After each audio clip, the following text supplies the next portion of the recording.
Rose, I'd love to start with, so it's early 90s, and I know it's a jump back in 12. time, I know. When did you first get the idea of doing black and white? I didn't get to ask that on the red carpet. When was that thought process? That was really based on the economics of the project. At the time, it was cheaper not only to buy black and white film, but also to develop it. So that became the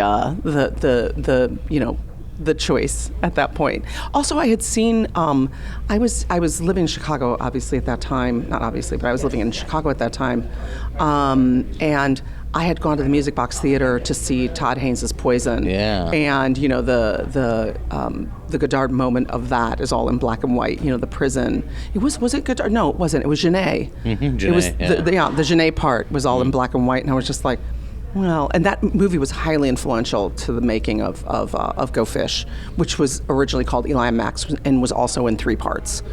So where did you get the idea of doing the overhead shot? I mean, the angles and shots. I mean, where did all those kind of ideas come from?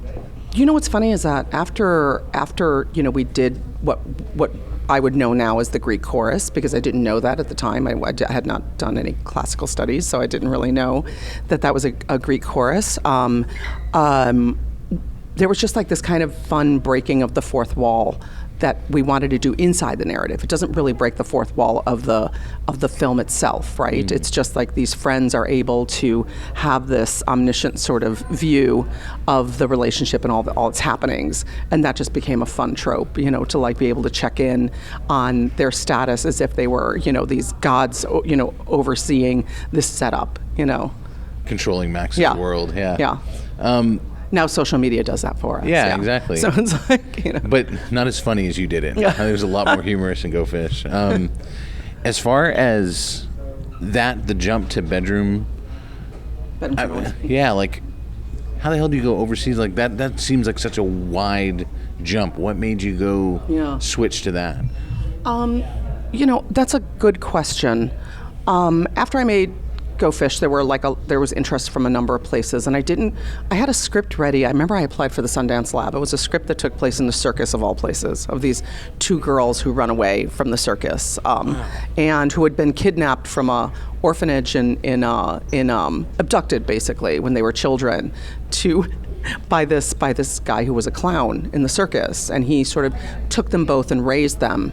It's creepy as hell. I know, and then they escape and they don't know how to read and write. One does, know how to read and write, and the other one doesn't, and they're very, very dependent on each other. And then when they get into the real world, they just don't know how to handle the real world, And when they were little, they wanted to run away. Anyway, that was the script I came up with right after Go Fish, and I remember applying for the Sundance Lab with it, and I didn't get in, and so I was just like, I need a new. I didn't know kind of what to do with that at the time. I just thought, the project's crap, let me not work on it anymore, So someone, Dorothy Berwin, had approached me, who I'd met along the way. I had been developing a film about Dorothy Arzner and George Cukor, and I developed that with the company called Zenith. And at Zenith, I met a woman who was one of the lawyers at Zenith, who would become then an independent producer, who then brought me on to her first project, which was Bedrooms and Hallways. And I really liked the subject. At the time, I was just like, wow, we really put ourselves in boxes with our sexuality and labeling our sexuality. And so I thought, I really kind of liked what Robert was doing with it. Robert Farah, who was the writer of both the novel and then the script. And I worked with Robert on it, I think, for almost a year and a half on the script. We had gone from the first draft and did kind of all the drafts together. So it was the best sort of both worlds, of being sort of a director for hire, but having a lot of influence over the script as well. I'm curious, looking back at that and seeing all the great talent that was there, obviously James and Hugo Weaving. I mean, there's so many wild people in that. Looking back, was it crazy to realize just how well cast and interesting that was? I mean, you're in London, so you have you should have seen the people that we had for that. I mean, there was at one time, oh my God, we saw Greg Wise for that. We saw who had played Mr. Darcy in one of the, what a career change that would have been for Greg. Yeah, it would have. Greg we saw, because we had cast it and then we lost money and then we had to recast. oh my God, why am I forgetting his name? Naveen Andrews was also going to play the part that Tom Hollander played. Wow. Yeah, it was a whole different cast. I think that Kevin was still going to be McKidd. Kevin, yeah. But Greg was going to play the James Purefoy part. Yeah, right. I forget who. I don't think we had the supportings yet, but I mean, we had gotten sort of those three, those three characters. And Jennifer, I think Jennifer was. I mean, this probably should not be, but I think Alex Kingston was the person who we had originally gone to, and I was so happy to have Jennifer. I mean, it all worked out really well, but it's that funny thing of like you cast a movie and you're like, well, this is the cast, and then you can't really imagine this other cast, you know what I mean? And then now you can't imagine it without them, you know what I mean? So it was like, and it was such a funny thing that Kevin and James worked together again on Rome years later, you know what I mean? And that was a funny reunion. And Tom, I would see, Tom's done so many movies, my God, I'm curious, we're here at aGLIFF, but for that film in particular, Berlin really threw it out there and made it huge. I mean, it gave an award. I mean, it was a big deal to go to Berlin. And what did that mean to you to have that type of recognition? Well, we had won the Teddy with Go Fish. And Berlin's been Berlin's one of the festivals that is just so close to my heart. It really is just it feels like home to me. I missed it last year, and I'm like, even when I show up now, they'll give me a pass. You know what I mean? It's like that kind of Wieland was there for forever, and I know Wieland is no longer, he was kind of overseeing still, even though he had stepped back, and I know now he's kind of fully stepped back, and that seems like an end of an era to me. But he'd always opened, and they've always been just wonderful to me. And we went there with Concussion and won an award as well. So it's just been this home, and it's been really important to my career. Berlin has been super involved and super supportive, and I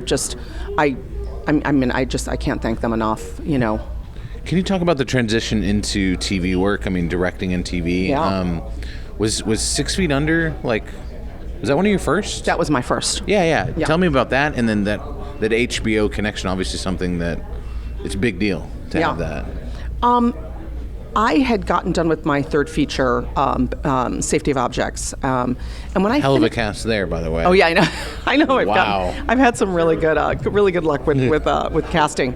When I got done with Safety of Objects, I had been an experimental filmmaker in throughout college, and Go Fish came out of that as well, and moving into narrative, and having money for the first time when I did Bedrooms and Hallways, and then moving into Safety of Objects, which was just a bear of a movie and was just so huge for the amount of days we had. And, it was just a lot of work. And I'm like, I have to get better at my craft, I just felt like there's a craft to making, right? It took me years to know that, you can lie in filmmaking. Filmmaking actually, an efficient filmmaking and making films on a budget depends on you knowing that you can lie. It depends on you saying that wall of windows can also be back here by dressing it differently and facing things, by doing a French reverse, by shooting 3 locations in one, you know what I mean? By creating a bedroom in a theater, you know what I mean? All of those things that you take things kind of literally, student films, people walk into a room and they exit the room, you know what I mean? And there's a lot more freedom once you really know the craft. So I just was like, I want to do television. And so I talked to my agent and I was like, I want to do sort of hour-long, high-quality TV.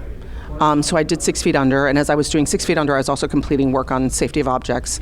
And then at that time, I got offered the pilot for the L Word, for the first iteration of the L Word, on not Gen Q. Was the L Word, I mean, you were on there for so long, was that a big foundation moment for you, gathering the skills there? Oh, I think the L Word was just I don't think I knew it at the time, but it was just the most ideal of all things without it being my own show. Eileen was extraordinarily generous in allowing me to both write and direct my episodes. There was one episode that I wrote that I didn't get to direct because it was my brother's birthday, and Dan Minahan ended up directing it. But that's ideal. I mean, that doesn't happen. Short of you being the showrunner yourself, it doesn't. Or the the creator of a show, it doesn't really happen. And I was really able to express myself a lot in that show. And that was really wonderful. Be in the writer's room, write 5 of the scripts, direct 13 of the episodes, during the course of the first iteration of the show. You feel fully attached to that legacy of the show then, obviously. As far as I can. I mean, it's really Eileen's show, you know what I mean? It's Eileen and the actors, but yes, absolutely feel proud of it and what it kind of did. More of like, every time you make something, it's like has this autonomous life that you no longer have a hand in, right? You don't control it when it's out in the world. But you could be proud of it, and so for me, it's the L Word, and I think it's in its new iteration as well, will be the same thing, which is an aspirational world where women can fail upward, where women can see something they want and get it. It's sort of like this. It's sort of it holds in it a really rich fantasy life, and you don't see that a lot in television for women. And that's why I think the L Word doesn't only appeal. I think that's why it's massively popular among lesbians and also popular among straight women. Because it's just a world where women get what they want. As far as people's reaction to your work, what do people bring up most? Is it L Word? Is it Go Fish? I mean, where do they connect with you the most, do you think? Gosh, I mean, it makes me a little sad to say because it's like so many years ago, but I think still Go Fish because someone will have studied it in school. That still happens. Like it still shows up in papers, or now that it's old enough, it's sort of like part of lesbian history, which is really funny because I guess I'm lesbian history, which is like funny because I'm just like I'm still making work, so yeah, it's hard to shed the. Not that I want to, but it would also be wonderful to be known for another. It's hard. It's incredibly difficult to top Go Fish in terms of what happened, in terms of creating a seminal movie, right? I have nothing to do with it. That's what happened in the world, to it in the world. Do I think I've made better work? Absolutely. But has it touched at a moment and a zeitgeist? There's a moment during the AIDS crisis, which still goes on, but at that time when we just didn't know what to do, that a movie like this that felt like it was free in its sexuality, that felt, I mean, Tom Kalin sort of put it best. He's like, this is coming at a time when we're all sort of mourning, and that the joy of that visibility when so many people were hiding, was really refreshing, I think.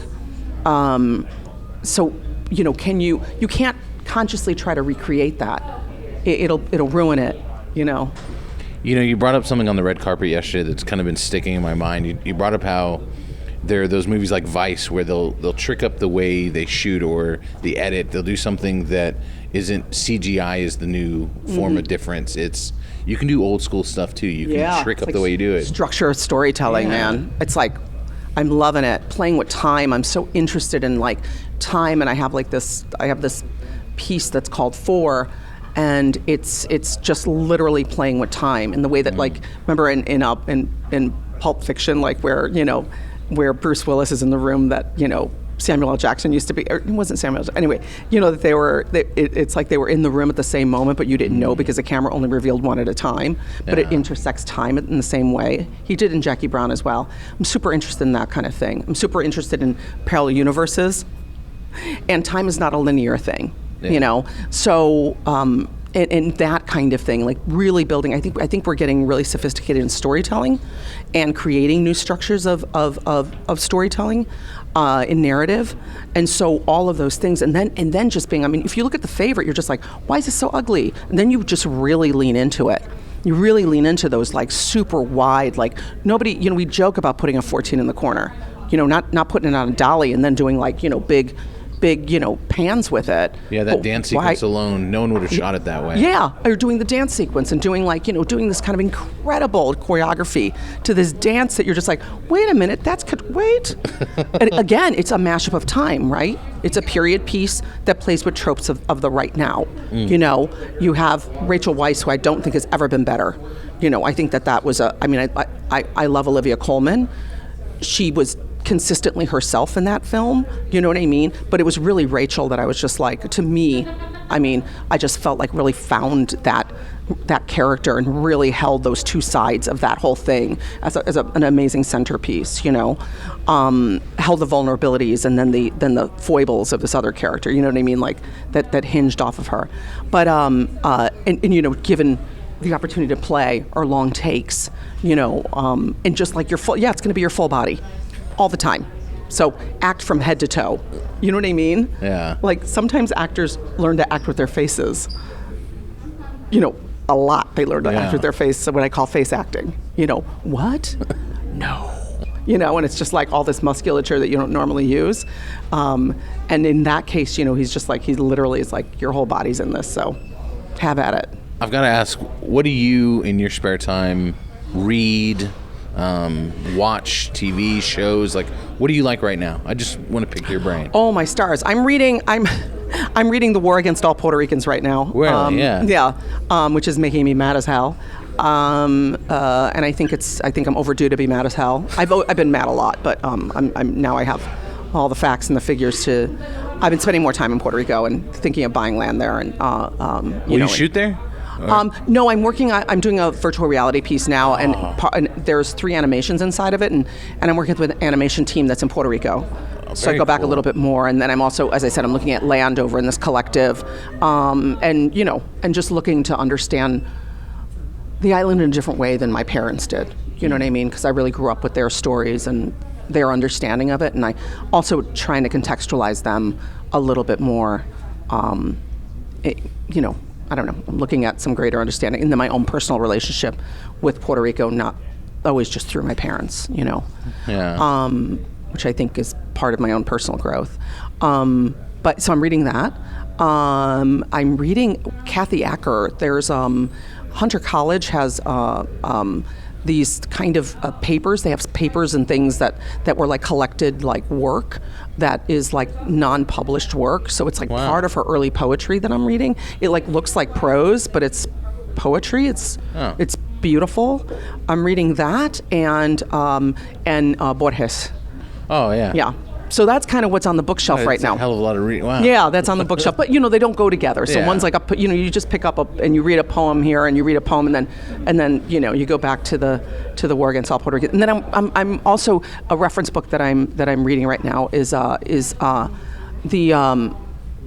Experience of Seeing, something like that. My friend gave it to me for my birthday, and it's about color and how the eye sees shape and color. It's just it's not a deeply scientific book. It's like it got a lot of pictures, so it's really nice.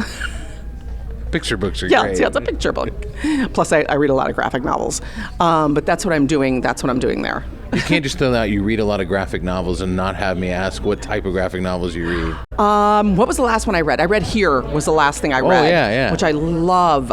Talk about playing with time. Yeah. Here is a wonderful, like, whoever hasn't read Here, it's actually more looking at it, But Here is beautiful, just beautiful. Blankets.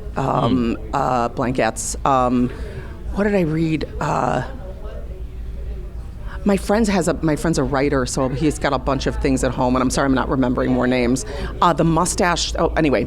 Like How to Grow a Mustache. I don't know what I read that. Basically, it's in the bathroom, so I'll contextualize it for you.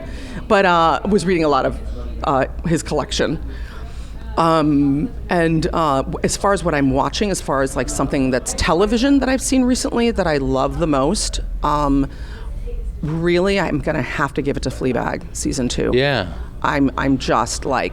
She's kind of taken over the world, hasn't she? I mean, blow me over. Like I'm like, thank you. I mean, you would think breaking the fourth wall like that would get old, but she plays with how she, even with the wink, that sometimes she's not even in on the joke. And so you know what I mean? It's like this, she's just smart as hell. I mean, that to me is just wonderful. Old things that I loved, The Leftovers. I love The Leftovers, even though I can't tell you how much I hated watching the Hollywood Roundtable with the showrunner. Yikes, man, yikes. I don't. That's a whole other conversation about do we then reject the work because of the politics of the person and the grossness of the person who made the thing.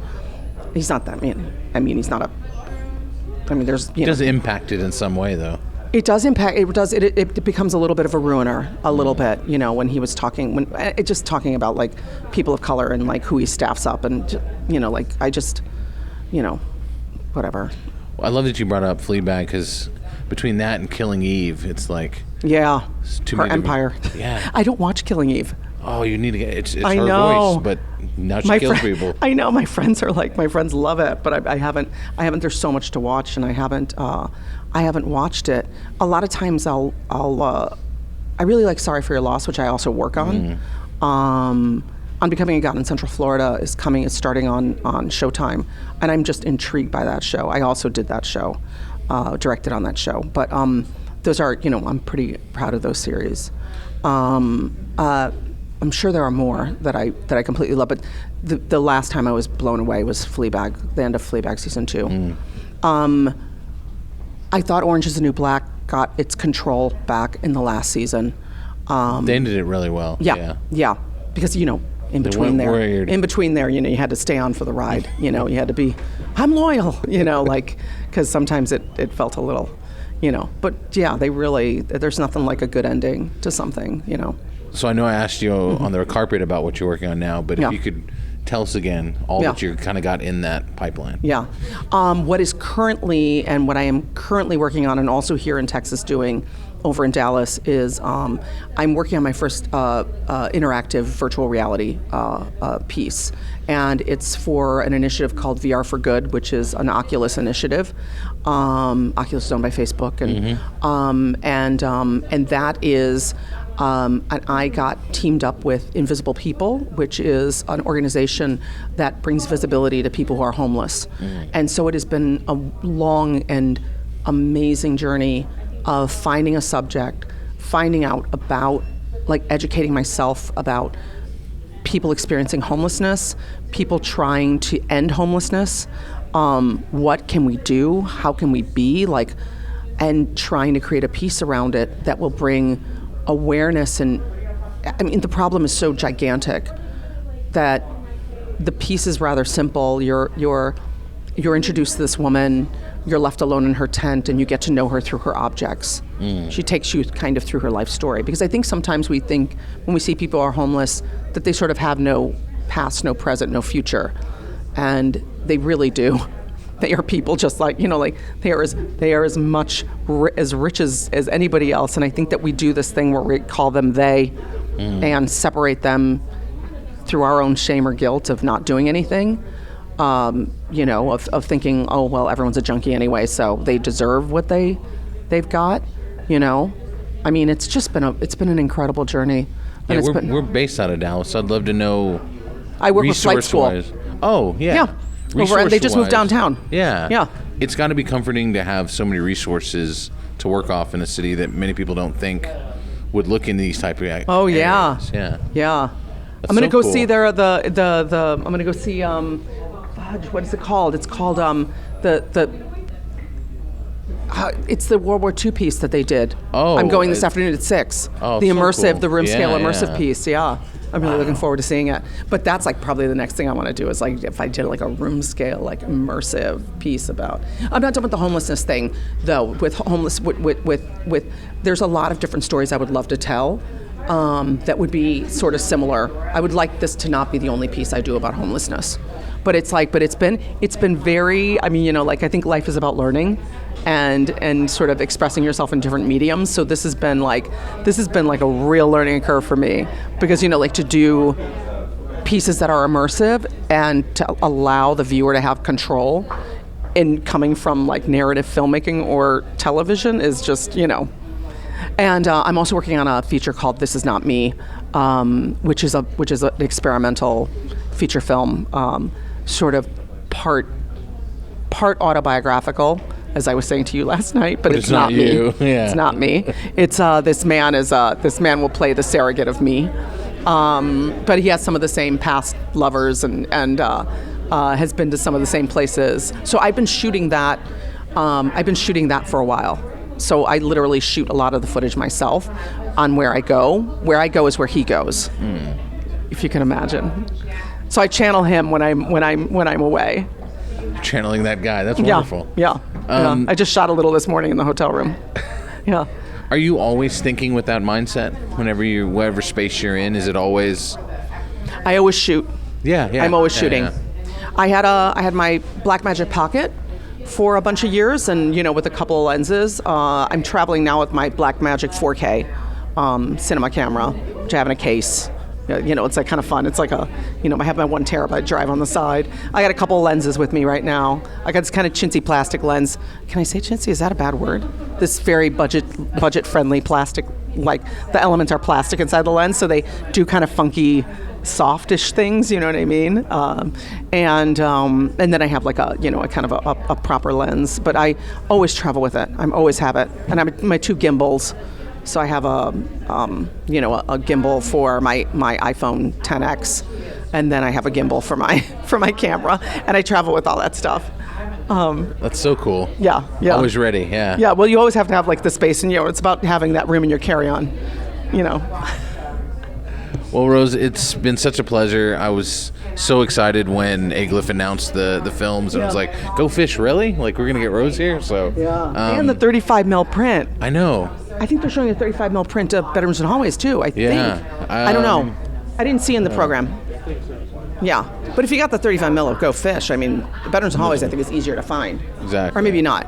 But I'm like, I'm sorry, I'm not interviewing anymore. We're still going. No, I was completely shocked that I was just like, I haven't seen it like that in forever. I mean, everybody just, when they screen it, they just show it off of the disc.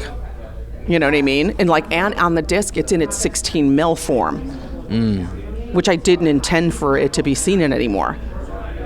So we get the real deal. So you get the deal that, You should bring your copy so we can see all the heads cut off and the oh my original God, 35. wouldn't that be cute? Yeah. It'd be hilarious. It'll probably, like, if you put it into the machine, it probably just crumble. It's like been in a closet for like almost, 25 years.